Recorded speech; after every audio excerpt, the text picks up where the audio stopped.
Hi, my name is Ahmed, and today I'm going to explain elementary linguistics in academic games. I've also created a demonstration with 3 example players on this game. That link will be in the description below, and I'm also going to be including stamps, timestamps. So if you need to go to skip to a certain section, in the description, just that time will be there. So linguistics is a game for linguists, as in the name, a lot of people who love words, or generally anybody. It has a lot of benefits, including it's helpful in school a lot for grammar rules, vocab, writing, analyzing text. It's useful for the SAT, the reading and writing section. When I was preparing for the SAT, I'm noticing that all the stuff I learned from this game is being applied there, so it's very useful there too. It endorses critical thinking, creativity, helps you build good time management skills. You can perform under pressure, develop your brain muscle, and then finally, it's just a lot of fun too. So the objective of linguistics is to craft a sentence in each shake, containing a 4 to 10 letter word using cubes from the game mat. So the word must satisfy the demands made in the course of play. So throughout the game, there are going to be these demands that say certain things about your sentence or your word. Like for example, it can only have 6 letters, or has to contain the letter S. So these demands that you got to meet while also finding the cubes to form a word.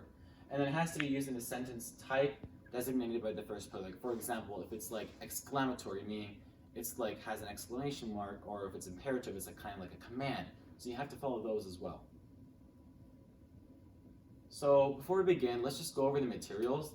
So the first one is just blank demand sheets, which like that in the picture. Then you need a game mat, which is that yellow mat. And then you need 23 cubes that are part of your game, a timer, 1-minute timer, a flub cube, a scoring chart, the scoring sheet itself, the order of play sheet, and the general demand sheet. And the general demand sheet is shown here. And then I split it up, the gameplay, into 2 stages, which is stage 1, which is just these first 3 moves here, which are very important, and then stage 2, which is the rest of the game, and I'll explain what those are easy, just to help it make it a bit easier for you guys. And then this is the scoring chart here. You guys can find this probably on a GLOWIS site, or you can ask your coach or whatever, and you'll find this and just use this. This helps you with scoring. You get it during the game. So this is stage 1, how to play. So first, players they all pick a color, and they each roll a cube with that color, and the person who rolls the letter closest to A is the first mover. So they're going to be player 1. And then it goes clockwise, this seen there. So player 1 picks up all the cubes, rolls, and then designates a sentence pattern, structure, or purpose. So if you were to go back here, this is player 1. They get to pick a pattern, structure, purpose. If you can't see this, then you can find it probably online. And then there's player 2 down there and player 3. So this is all split up for you. You don't have to memorize anything, so I'm just saying that there. So like I said, player 2 chooses a sentence type, which is what part of speech or word is, noun, verb, adjective, whatever. And player 3 makes the function demand, which is saying what type of that word type is it going to be. So is it going to be a subject for a noun, or these various like a direct object, indirect object. So it's going to choose the function of that part of speech. So after these first 3 moves have been made, and by the way, for the very first move, the designation that the first player makes, you don't have to put a green or a black cube onto the mat. When we make a demand, which is basically any time we add a demand or make a restriction or anything, from that demand sheet, you have to put a green or a black cube onto the demand section of the mat. And player 1 does not have to put a demand cube for their designation. Everybody else does. Player 2 does, player 3 does, and any additional demands that are made throughout the course of the game in stage 2 have to have a green or a black cube placed onto that mat. So when it's your turn, you have the option to do one of these, not both. The first one is to move a cube to the letter section of the mat. Just like in equations or onsets, when you move a cube onto the mat, it's just like this too. That cube becomes available for you to use in making a word. Then you can move a cube to the demand section and call a general or additional function demand. And all those demands are listed on that sheet for you, but you have to know what they mean. And we're going to go over the general demands today because they're pretty general, they're pretty easy to understand. I'm just going to teach those. And they're also the most commonly called ones as well. Or the third thing you can do is call pass. And we'll go over what that is later, but it's just kind of like skipping your turn. And then obviously you can call a challenge at any time, and those challenges are now and impossible, and I'll go over those as well. So, and you can only do it at any time except for after your turn. So a challenge ends the game. So the first type of challenge is challenge now. A person can call now when they have a solution. This solution can use only one more cube from the resources and as many cubes from the letter section of the map as possible for their word to write a solution, which in this case is a sentence that satisfies all of the demands and the designation placed in that shake. So that person is the challenger, the person who picks up the flub cube and calls challenge now. The other two, which are the mover is the person that played last, and the third party, who is the person who didn't do anything and just was additionally there, are assumed to be solvers unless they read a solution, if they read a solution within the 3 minutes. So meaning, even though the challenger called now, they're still assumed to be writers, unless they don't want to be, and they can choose to be neutral, meaning they're not going to write anything, by saying the word neutral. So, unlike equations where you automatically are like a defender when you get challenged upon, like now, this one you can actually choose which side you're going to be on, regardless of where you are. And then the neutral player does not have to write the solutions, and they just get to check. So, what is a solution? So we went over that in a bit in the last slide. But a solution consists of a written sentence which is of the proper designation, which is the player one's demand, and contains an underlined word. That's your key word, that sentence type, like what part of speech, what like function, that's that key word, which satisfies all of the demands made in that round. So this is challenge impossible, the other type of major challenge here. So a challenger calls impossible if they believe that it's not possible to make a solution that satisfies all of the demands with any cubes on the map. So a solver is a person who writes a solution to satisfy the designation and the demands using any or all of the cubes and resources around the map.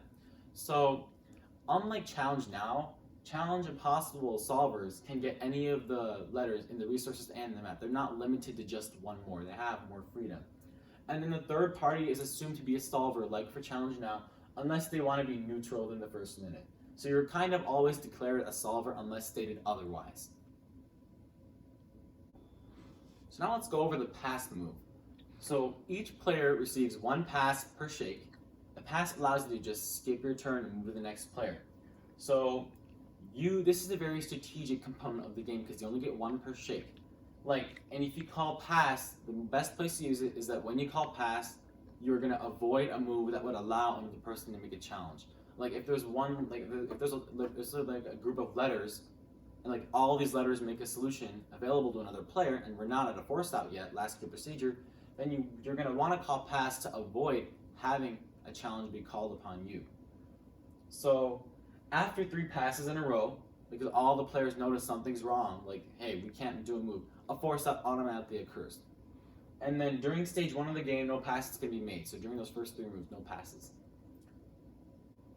So the next thing here is a force out procedure. So after all 3 players have passed, a force out occurs, or if 2-minute warning has been called, a force out also occurs then. A force out means that all players have 3 minutes to write solutions using 2 more cubes from resources if needed that will satisfy all the demands in the designation. Neither of the cubes may be used as a demand, and correct solutions would score 4 points, incorrect solutions would score 2. So there is this rule that they made called 4 ahead at warning, and I'm assuming it's made to help players catch up, and it make the game more interesting. But it occurs when a player is 4 or more points ahead of any other player, and after the 5-minute warning has been called, if the leading player challenges now, and no player has a correct solution, that neutral player will receive 4 points instead of 6. And then you can see situation C in the Ling mat. So this is just kind of an extra rule there, just to kind of balance it a bit more. And you can, see situation C if you want. Here are some time limits. So You have 1 minute to roll the cubes and order them and state a sentence designation. That's the first player's job. And you also have a minute to move a cube to the letter section, just like any person's turn, to make a demand, that's the other part of your turn, to declare neutral instead of writing a solution, which would be 1 minute. That would be the first minute of however much time you have to like if somebody's writing a solution, that would be the first minute of that segment. And then you have 3 minutes to write a solution itself, whether you've called now or impossible. You have 3 minutes to write a solution, whichever state you're in. And then checking an opponent's solution is 2 minutes. And if you do not do these in the time limit, you may lose a point, or even lose your entire turn. So please just follow these. It's usually like everybody's fine with that. I don't think, and usually you're not that pressed on time. Let's go over some things for your words, some rules about your word, the words you're going to underline in your sentence. So first of all, you can't have any contractions, hyphenated words, proper nouns, or apostrophes. None of that's allowed. So like I can't use like they are, that's a contraction. Then obsolete words are not allowed, but archaic words are. I believe obsolete words are words that are no longer classified as a word in our dictionary, and there's a dictionary that LinguiSHTIK uses. I'm pretty sure you can find it on their website. That's the official dictionary. If you have a question, just consult that. Foreign words can't be used, like words from other languages. It's an English game. No profanity, vulgar, or slang. No abbreviations. And it has to be used accurately according to the definition in the dictionary, which is the final authority. So you can't make like, you can't do wacky sentences. It can't be like completely fake.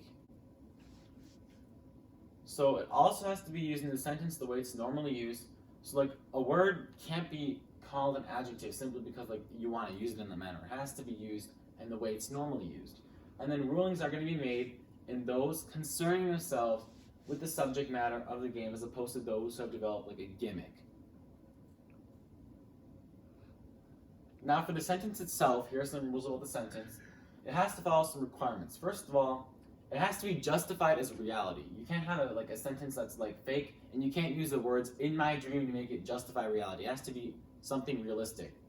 And it has to be grammatically correct, obviously, following, including subject, verb, agreement. It has to have all words spelled correctly and has proper capitalization, so no lowercase first letters. And it has to begin, with capitalization and proper punctuation, And possessive nouns must be properly punctuated. Internal punctuation will apply only to possessives, interjectives, appositives, nouns of direct address, direct quotes, and conjunctive adverbs. So if you don't know what these are, look them up, or there are plenty of places that teach these things. There's a lot of conceptual things you'll have to learn in Ling, but like I said, it helps you in other places as well, like in school. So finally, it can't be unintelligible or cumbersome by the judges, and it cannot exceed 20 words in full length. So the key to success here is to keep your sentence simple. I know it might seem cool to have a super long sentence, but number one, there's a word limit, and number two, the more you add, the more likely you're to make a mistake. So really just keep it simple. If you satisfy all the demands, it's all you need to meet. Nothing more, nothing less. So now we're going to go over some of the general demands. These are the demands found at the top right corner of the demands sheet, bolded. So the first one is color wild. This one states that a color is going to be wild in that shape, meaning the letters on that colored cube can represent any letter instead of the one that's face up.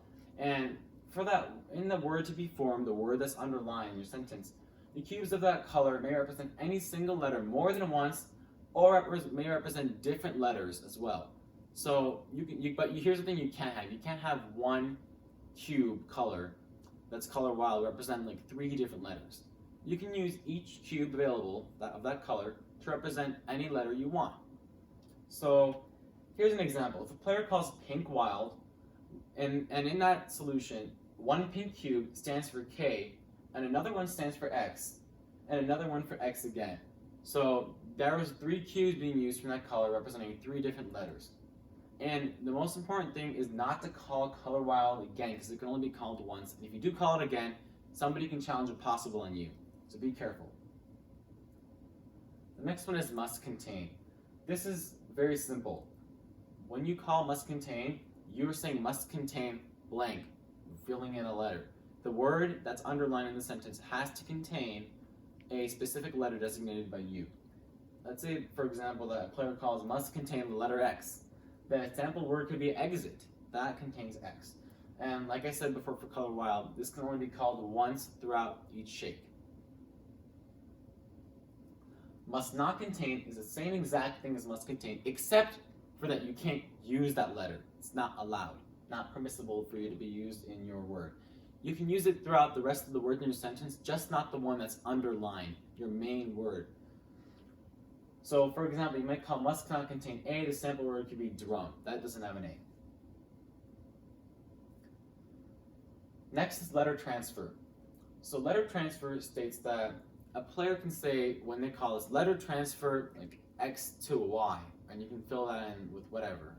And in this case, all that letter that's being transferred to the other letter now represents that new letter. Let's say, for example, a player calls letter transfer E to M.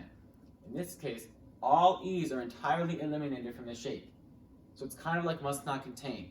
But those E's are now becoming M's. So if you have cubes that rolled E, they're now M's. If you have wild cubes that you want to use as E, well, now they're M. So anything designated as an E now becomes an M. But here's the thing to be careful about. Do not write your word with all the E's replaced with M's. Write your word out the way it is, just underneath it, like put an arrow and say, I use this letter transfer or whatever. Don't start to like make things complicated, and don't get your solution checkers annoyed, or you might even lose points. Only one letter transfer can be allowed in each shake. Number of letters is very simple. It states that you'll say number of letters blank, which is basically the number of letters your underlined word must contain, and no fewer than 4 and no greater than 10 can be demanded.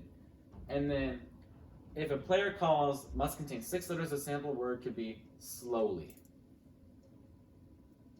Double vowel says that the word needs to contain a double vowel. By double vowel, it's the same 2 letter, not like, for example, the word double, which has an O and a U. That's not allowed. It has to be the same vowel twice in a row. So if a player like calls double vowel, some words can be cook, pool, scoop. They all have double O's. So, yep. And they have to be consecutive next to each other. And then double consonant is the same thing, but with consonants instead. Like, for example, soccer, the word in the demonstration that I used, that has double consonant. Funny, classroom, those are all examples of that. And for double vowel and double consonant, you can only call those once as well. You can't do more than once for those, once each. And then compound words are words that contain 2 words inside of that word. Like classroom has the word class and then room. Bookcase has book and case. So now there are many different demands, as you can see. And like these up here, subject, verbs, SVDO, SVIODO, these are all patterns that player 1 can call. So when you're calling these, you need to make sure you know what these are, go and research these, or go to the rule book and find out everything from here. Most importantly, this section in the mat should be completely familiar to you. You need to be able to know every part, because what if somebody calls a demand you don't know, or a designation you don't know? Then you're kind of going to be in a twist, because it's going to be hard for you to satisfy that and move forward. So now we're going to go over what's wrong with these sentences. First one has these demands: SV sentence, subject, verb, noun, noun as a subject, number of letters 8, double vowel, compound word. So bookcase runs after me. Pause the video if you need to think. The problem with this sentence is that this is not applying to reality. A bookcase can't chase anybody. It's an object. It can't run physically. That would not be correct due to its invasion of reality. For this other example, the demands are simple, verb, main verb, number of letters 4, must contain F, and simple past tense. So take some time to look after this one if you want. You can check all the demands. the correct answer is that this solution is wrong because it has no period at the end. Remember, your sentences need to follow all punctuation rules. A common thing I noticed in like a lot of games, especially early on when you're first learning, is you don't include the period. It's such an easy way to lose points. So, and also as a solution checker, look for the period. Look for all punctuation, capitalization. Those also matter alongside the demands. An important note here is to always check the rulebook for current rules. Although this video helps a lot, if you have any further questions about the rules itself, these sources here, which will be linked in the description below, can help answer any and all of your questions. Finally, rules might change as well. Although this video will not be outdated for a very long time probably, rules do change and these sources are the best to consult. Thank you very much for listening to this tutorial with tips and tricks on elementary linguistics. If you have any questions, please feel free to comment below. I'm always out there looking for you guys, looking for any questions, and I'll be answering them ASAP. Like and subscribe to be the first to receive new content from the channel. And we're going to also be posting a demonstration for linguistics shortly. So if you are still unsure and like need a little bit of like examples to help you out, go watch the demonstration. It will help you a lot. And like I said, if you have any video requests we are currently accepting, you can post in the comments below, or I'm in the process of creating an email that you can send me anything you need and we'll help you. Thank you so much. Have a great day.